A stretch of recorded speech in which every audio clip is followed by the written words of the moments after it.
네, 오늘의 본문은 다들 잘 알고 계시는 오병이어의 기적 이야기입니다. 제가 지난주에 신학생 때는 실수를 해도 어느 정도 용납되는 것이 있다는 이야기를 했었잖아요.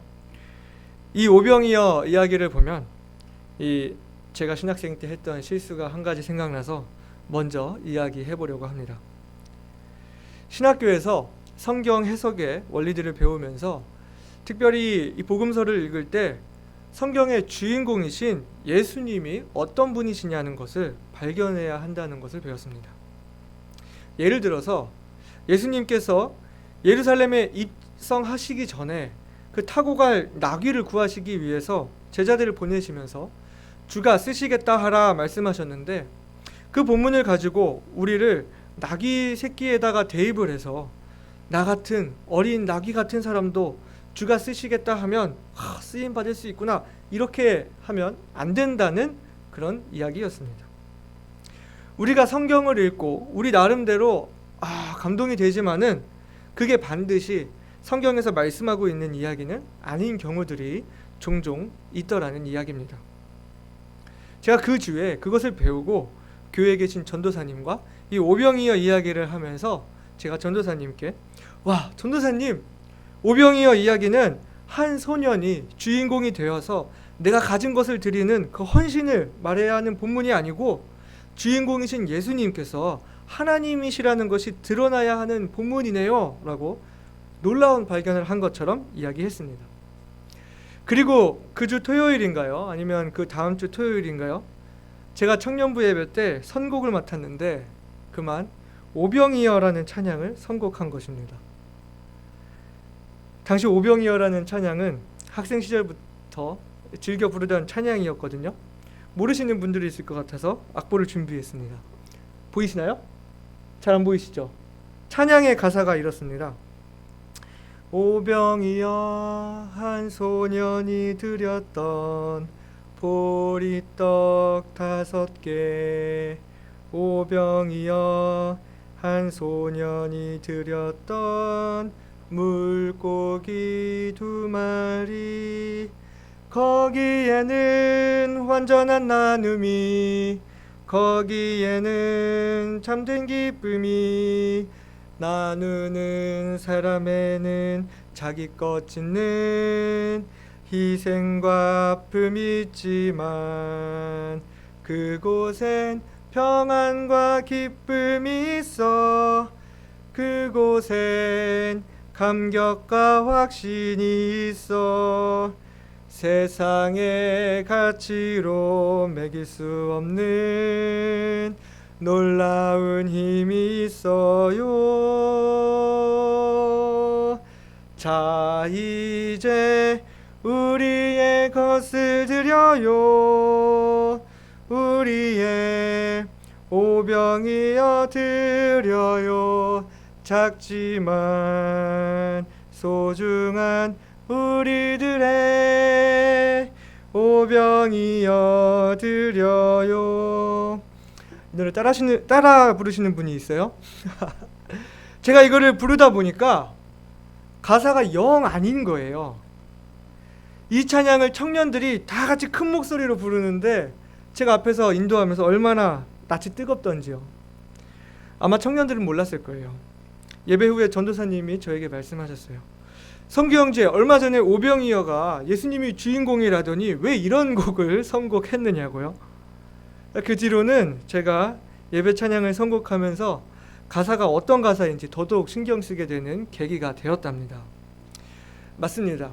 오병이어 이야기는 한 소년이 드렸던 보리떡 5개와 물고기 2마리, 그 소년의 헌신의 이야기가 아니라 그것을 가지고도 5,000명이 넘는 사람을 배불리 먹이시는 예수님이 주인공인 이야기입니다. 오늘 본문 누가복음 9장에 들어오면서 이제 본격적으로 예수님께서 제자들을 세우시려고 훈련하시기 시작했다는 이야기를 했습니다. 오늘 본문 10절 말씀 우리가 보실까요? 사도들이 돌아와 자기들의 모든 행한 것을 예수께 고한대. 일단 여기까지 보시게 되면은요, 누가복음 6장 12절 13절에서 이때 예수께서 기도하시러 산으로 가사 밤이 맞도록 하나님께 기도하시고 밝음에 그 제자들을 부르사 그 중에서 12를 택하여 사도라 칭하셨으니 그랬습니다. 그렇게 말씀하셨는데 지금 제자들을 부르신 이후에 8장에 가기까지 사도라는 말이 한 번도 나오지 않다가 제자들이 전도 실습을 다녀온 이 시점에서 비로소 제자들을 사도라 칭하는 것을 보게 됩니다. 물론 앞으로도 12 제자들이라는 말이 계속해서 나오게 되겠지만은 누가복음의 전체적인 흐름을 볼 때 이제 실습을 마친 제자들을 사도라 부르시면서 주님의 보내심을 받아 하나님 나라의 복음을 전하는 사도로서의 자격들을 갖추어 나가게 하시는 것을 알 수 있게 되는 것입니다. 그렇기 때문에 오늘 누가복음 9장 10절부터 17절 오늘 본문인 이 오병이어의 이야기도 제자들을 세우시는 예수님, 그리고 그 사도들에게 자신들이 따라야 할 예수님 당신이 어떤 분이신지 보여주시고 확신을 갖게 하는 목적이 있다는 것을 알아야 하는 것입니다. 그래서 오늘 본문을 통해서 예수님이 5천 명도 더 넘는 사람들 앞에 제자들에게 하셨던 말씀, 너희가 먹을 것을 주어라 하시는 그 말씀의 의미를 깊이 생각해 볼 수 있는 시간이 되기를 바랍니다. 첫 번째는요, 사람들을 사랑하시는 주님의 마음을 알자는 것입니다. 오늘 본문 10절과 11절 말씀 다 같이 읽어보시겠습니다. 사도들이 돌아와 자기들의 모든 행한 것을 예수께 고한데 데리시고 따로 벳세다라는 고을로 떠나가셨으나 무리가 알고 따라왔거늘 예수께서 저희를 영접하사 하나님 나라의 일을 이야기하시며 병 고칠 자들은 고치시더라. 아멘. 전도 실습을 나갔던 제자들이 돌아왔습니다. 예수님의 능력과 이름으로 나가서 실제로 예수님의 능력과 이름만으로 역사가 이루어지는 것을 경험하고 왔습니다. 처처에 복음을 전하고 온 지역을 떠들썩하게 하고 뒤집어 놓은 승리의 마음을 가지고 돌아왔을 것입니다. 내가 예수님의 제자라는 자부심을 느끼고 마치 남자들이 군대 이야기하듯이 저마다 무용담들을 가지고 왔을 것입니다. 나는 이런 사람을 만났는데 말이야, 이야, 그 사람이 이렇게 변화가 되더라.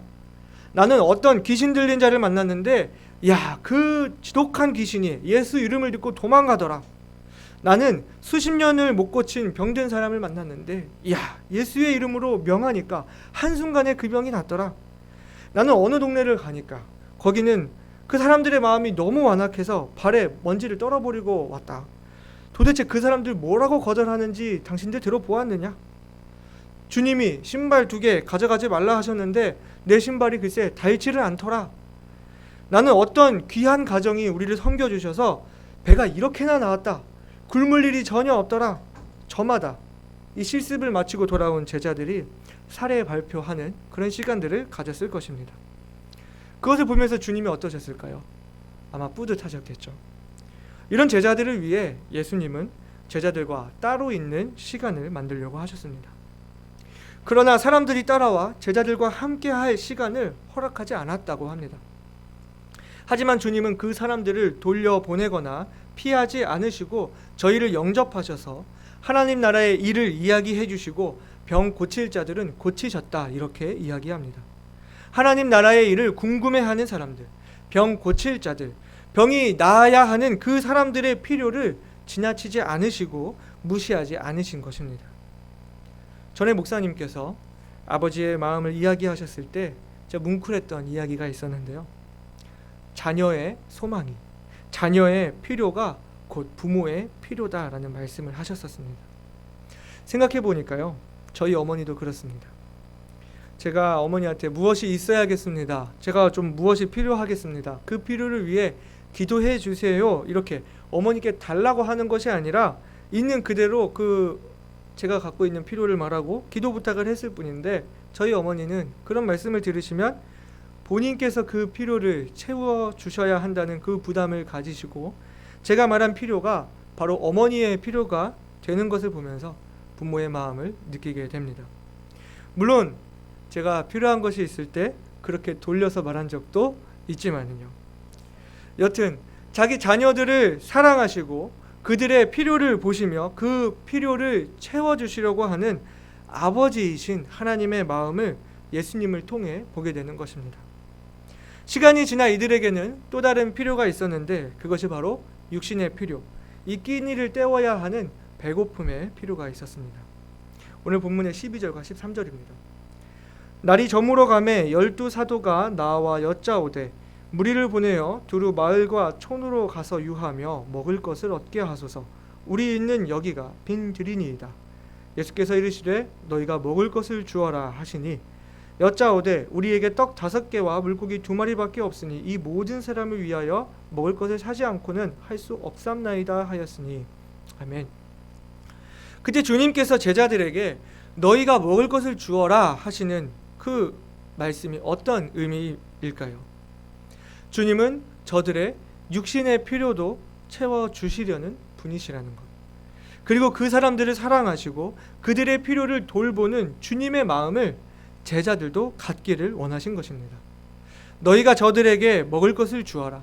저들의 필요를 보아라. 저들의 필요를 무시하지 말아라.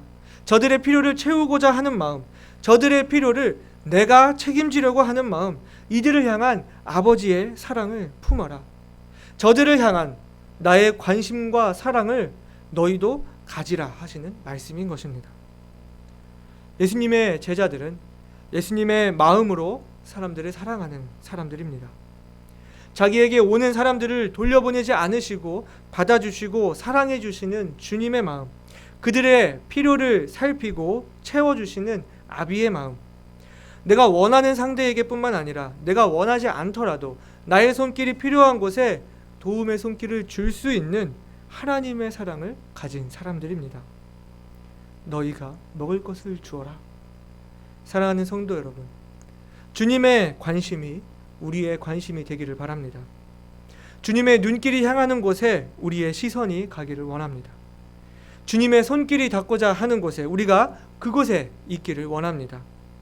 주님이 사랑하시는 사람들을 우리가 주님의 사랑으로 사랑하기를 원합니다. 우리 안에 주님의 마음을 갖기를 원합니다. 자기 사람들을 사랑하시되 끝까지 사랑하신 주님의 마음을 우리에게 주셔서 우리가 진정한 주님의 사랑 가진 사람들로 살아가기를 원합니다. 두 번째는 차고도 넘치는 주님의 능력을 알자는 것입니다. 오늘 본문의 13절 말씀 우리가 다 같이 읽어보시겠습니다. 예수께서 이르시되 너희가 먹을 것을 주어라 하시니 여짜오되 우리에게 떡 5개와 물고기 2마리밖에 없으니 이 모든 사람을 위하여 먹을 것을 사지 않고는 할 수 없삼나이다 하였으니. 아멘. 예수님께서 제자들에게 너희가 먹을 것을 주어라고 하신 본질적인 이유는 제자들을 시험하시기 위해서입니다. 우리가 다시 생각해 보아야 할 것은 제자들이 지금 무엇을 마치고 돌아온 상태였습니까? 주님의 능력과 주님의 권세로 나가 실제로 주님의 능력과 이름이 역사하는 것을 경험하고 돌아온 상태였다는 것입니다.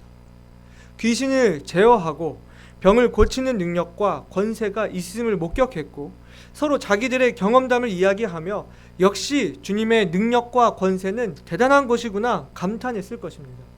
한창 파이팅 넘치고 사기가 북돋아져 있는 상황이었을 것입니다. 그러나 제자들의 대답은 어떻습니까? 우리에게 떡 5개와 물고기 2마리밖에 없으니 이 모든 사람을 위하여 먹을 것을 사지 아니하고는 할 수 없사옵나이다. 에이 주님, 농담도 참. 여기가 빈들입니다. 어디 가서 이 무리를 먹일 것을 구합니까? 주님, 불가능합니다. 그러나 여러분, 정말 제자들이 할 수 없는 일이었을까요? 주님이 제자들에게 주신 주님의 능력과 권세를 도로 거두어 가신 것이 아니었다면, 제자들에게 믿음이 있었다면 귀신을 내어 쫓고 병을 고쳤듯이 주님의 능력을 계속해서 의지하고 있었더라면 구약의 엘리야와 엘리사가 그러했던 것처럼 먹을 것을 끊임없이 공급할 수 있는 귀한 역사를 이뤄낼 수 있지 않았을까요? 어쩌면 제자들이 전도 실습을 나가서 주님의 역사를 경험하고는 그것이 마치 내가 한 일인 것처럼 우쭐대는 마음이 있었는지도 모르겠습니다. 주님은 제자들의 마음을 아시고 그래, 네가 한 일이라고 생각한다면 이것도 한번 해보거라. 5,000명이 넘는 이 사람들을 먹여보거라. 이렇게 말씀하신지도 모르겠습니다. 많은 경우 사역의 가장 큰 장애물은 나 자신인 것을 보게 됩니다. 내가 할 수 있다는 생각이 우리를 교만하게 하고 주님의 능력을 의지하지 않게 만듭니다. 또 작은 몇 가지 성공들로 인해 내가 무엇을 할 수 있다는 생각은 더욱 큰 일을 만났을 때 역시 주님의 능력을 의지하지 않고 나의 능력을 계산해보고 주저하게 되고 나는 할 수 없다고 하게 되는 것입니다. 우리가 기억해야 할 것은 지난 시간에도 이야기했지만 내가 하려고 하는 게 아니라는 것입니다. 온전히 주님의 능력을 의지하고 주님의 이름으로 해야 한다는 것입니다. 주님의 능력을 의지하지 않고 내 능력을 의지할 때 사람들이 내릴 수 있는 결론은 두 가지입니다. 내가 할 수 있다. 그리고 나는 할 수 없다. 둘 다 주님이 배제된 생각입니다. 우리가 가져야 하는 올바른 생각은 어떤 생각입니까? 나를 통해 주님이 하실 수 있다. 주님께서 우리에게 여러 가지 일들을 맡기시는데 우리는 그게 마치 겸손인 것처럼 저는 못합니다 라고 사양하는 경우들이 얼마나 많습니까? 왜 그렇습니까? 내가 하려고 하기 때문에 그렇습니다. 내 인간적인 계산으로 일을 주저하지 말아야 합니다. 내가 하려고 하면 되지 않는 것입니다. 우리는 작은 성공에 우쭐대지도 말아야 합니다. 또한 큰 과제 앞에 쫄지도 말아야 합니다. 모두 주님이 하실 일입니다. 제자들이 실습에 돌아와서도 처음과 같이 주님의 능력을 의지하고 자기가 한 것처럼 우쭐대지 않았다면은 무리들을 먹이는 일을 제자들도 할 수 있었을 것입니다. 주님께서 제자들에게 너희가 먹을 것을 주어라 하시는 말씀은 어떤 의미입니까? 너희가 할 수 있나 해보자. 너희가 한번 줘봐라. 안 될 것이다. 이런 의미일까요? 제자들의 길을 꺾으시려고 애초부터 안 되는 것을 주문하신 것일까요? 그렇지 않습니다. 너희도 할 수 있는 일이다. 너희가 나의 능력을 계속 의지하고 있다면, 자기 이름 아닌 내 이름으로 나아간다면 너희가 능히 할 수 있는 일이다. 너희가 먹을 것을 주어 보아라. 나의 능력을 의지하고 가라. 더욱 놀라운 역사를 이루는 것을 보게 될 거야 하는 그런 의미인 것입니다. 사랑하는 여러분, 주님의 능력을 의지하는 주의 제자들이 되십시다. 오늘 본문의 14절부터 17절 같이 읽어보시겠습니다. 이는 남자가 한 5,000명 되밀어라. 제자들에게 이르시되 때를 지어 한 50명씩 앉히라 하시니 제자들이 이렇게 하여 다 앉힌 후 예수께서 떡 5개와 물고기 2마리를 가지사 하늘을 우러러 축사하시고 떼어 제자들에게 주어 무리 앞에 놓게 하시니 먹고 다 배불렀더라. 그 남은 조각 12바구니를 거두니라. 아멘. 여러분, 주님의 능력은 어떤 능력입니까? 남자만 5,000명, 여자와 어린아이들도 포함하면 10,000명도 넘을 사람들에게 물고기 2마리와 보리떡 5개로 배불리 먹이시고 12광주리를 남기실 만큼 차고도 넘치는 능력을 가지고 계신 분이십니다. 그냥 간신히 끼니만 때우는, 간신히 문제만 해결하고 넘어가는 능력이 아니라 배불리 먹고도 남는 능력, 이기고 남는 능력을 가지신 분이십니다. 보리떡 5개, 물고기 2마리가 아니어도 예수님은 제자들을 먹이실 수 있었습니다. 오병이어가 중요한 것이 아닙니다. 예수님 그분은 이스라엘 백성들이 광야에서 굶주릴 때 만나와 메추라기로 먹이신 하나님이십니다. 보리떡 2개, 물고기 1마리여도, 아니 아무것도 없다고 했었더라도 주님은 그 무리를 먹이시고도 남을 능력의 하나님이십니다. 우리는 너무나 많은 경우에 우리가 가진 것, 내가 쓸 수 있는 것, 내가 감당할 수 있는 것, 내가 할 수 있는 능력, 내가 처한 현실, 아이의 도시락에 초점을 맞춥니다. 그러나 우리에게 중요한 것은 주님이 일하실 것을 기대하는 마음인 것입니다. 너희가 먹을 것을 주어라. 사랑하는 여러분, 여러분에게 어떤 갈급함이 있으십니까? 영적인 것이든 육적인 것이든 어떤 부족함과 필요가 있으십니까? 어떤 어려움이 있으십니까? 주님께서 우리를 사랑하시고 우리를 살피신다는 것을 잊지 마시기 바랍니다. 우리가 갈급해하는 것이 주님의 필요라는 것을 기억하시기 바랍니다. 그러나 주님은 우리를 향한 그 아비의 마음을 가지실 뿐만 아니라 차고도 넘치는 능력을 가지고 계신 분임을 믿으시기 바랍니다. 주님의 능력을 의지하고 주님이 일하실 것을 기대하시기 바랍니다. 12광주리에 가득 차 있는 그 남아있는 식량들을 보면서 제자들이 어떤 생각을 가졌을까요? 역시 주님은, 과연 주님은, 그 제자들이 놀랐던 동일한 감격이 저와 여러분의 삶에도 있기를 소망합니다. 너희가 먹을 것을 주어라. 세 번째로, 그것은 오늘날 우리들을 부르시고 세우시는 주님의 음성입니다. 예수님께서 제자들에게 먹을 것을 주라고 하신 말씀에는 사람들을 사랑하고 그들의 필요를 살피는 아버지 하나님의 사랑을 너희도 가지라는 의미가 있다는 것을 이야기했습니다. 제자들의 능력으로 불가능한 것을 주문하신 것이 아니라 자기 자신의 능력을 붙들고 있던 것을 내려놓고 차고도 넘치는 그 예수님의 능력을 바라보고 의지하라는 의미라는 것을 이야기했습니다. 그리고 그 말씀은 오늘날 우리에게도 하나님의 사랑을 품고 주님의 능력을 의지하여 사람들의 필요를 향해 나아가라는 동일한 주님의 부르심인 것입니다. 오늘날 이 세상에 사람들이 가지고 있는 필요들이 있습니다. 저들은 주님이 필요합니다. 돈으로도 채울 수 없고 명예로도 채울 수 없고 수많은 이성을 만나도 채울 수 없는 갈급함과 공허함이 있습니다. 저마다 자신이 주인 되어 열심히 살아가지만 영적인 빈곤에 처하고 영혼의 굶주림과 고통에 울부짖고 있습니다. 수많은 성공담을 쫓고 많은 가르침들을 따르지만 정답이 없고 항상 불안하며 그것들은 오히려 그들을 방황하게 하고 있습니다. 그 무엇도 저들의 본질적인 문제, 죄의 문제를 해결해 주지 못하고 영혼의 자유를 누리지 못하고 고통과 두려움 속에 있습니다. 그들의 깨지고 상처받은 영혼에 무엇보다 우리 주님의 십자가 사랑이 절실히 필요합니다. 저들이 알고 있든 알고 있지 못하든 간에 그들은 모두 예수님이 필요합니다. 교회들은 많지만 아직도 세상에는 주님을 만나지 못한 수많은 사람들이 있습니다. 그리고 주님이 그들을 바라보고 계십니다.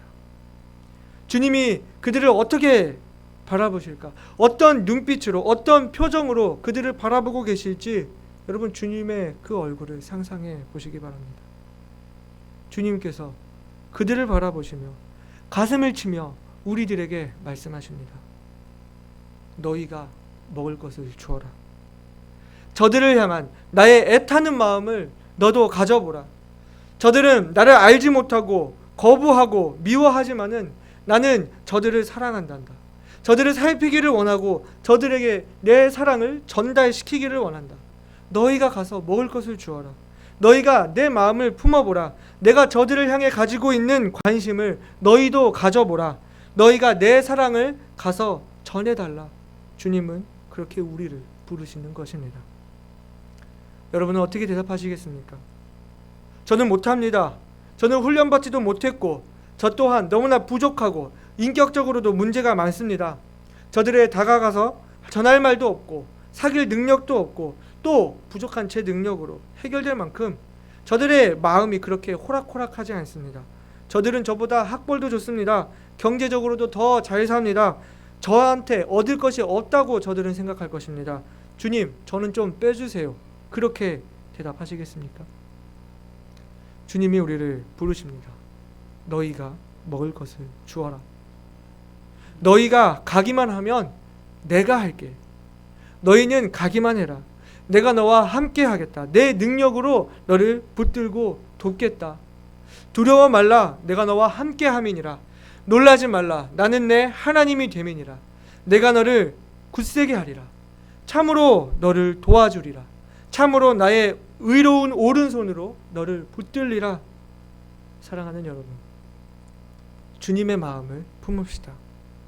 저들을 향한 주님의 애타는 마음, 주님의 사랑하는 그 마음을 우리에게도 달라고 구합시다. 주님의 사랑 가지고 그들에게 갈 때 비록 보잘것없지만 주님이 일하실 것을 기대하며 주님의 능력을 의지하고 갑시다.